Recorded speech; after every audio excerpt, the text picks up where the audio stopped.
parlant de l'altre vídeo sobre els moros, sobre la invasió dels moros, he llegit algun missatge, algun comentari que deia que sí, però volen imposar-nos els seus costums i no s'integren i tal i qual. Clar, ja està. Aquest comentari aquí té prejudicis, ja li val, perquè s'agarren a una parellissa i diuen, això no li diu res, així t'ho ha dit clar. Doncs mira, hòstia, per cert, direu el que voldreu de la Marchal, però en esta època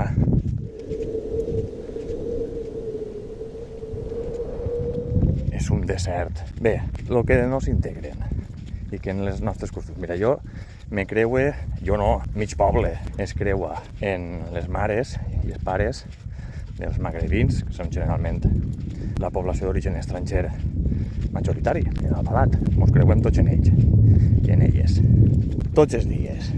No només en l'escola, al carrer, en la cua, en la caixa del supermercat, en el dia a dia. Sí, jo no he notat, no he percebut eixa intenció de que mos vulguin imposar res en general. Jo, a lo millor n'hi ha qui té un sentit ahí, que llegeix el pensament i diu, estos cabrons a la mínima si pogueren, i en això es queden. I el seu discurs es basa en una realitat que s'han creat paral·lela i que volen empastrar a tot el món. Pues jo no he detectat cap intent d'imposició ni a la manera de parlar ni en les paraules que trien per comunicar-se. Mira, què tens que fer?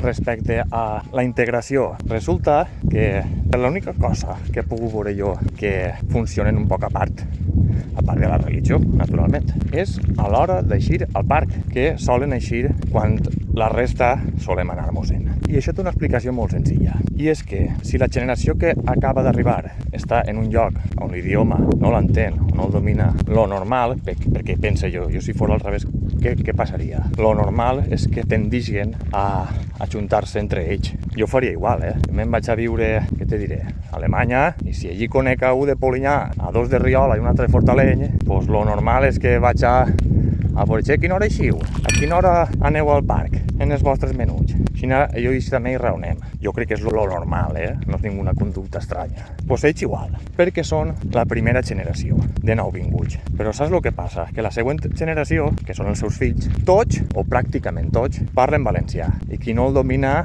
està en procés de dominar-lo.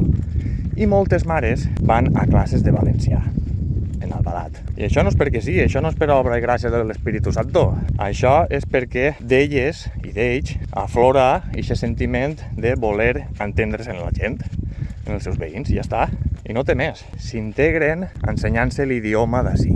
Se m'ocorren uns quants exemples de gent que ve a viure ací i no en dispara ni un en valencià. Però això no passa res perquè tenen un pis a la platja. Mira, coses que passen.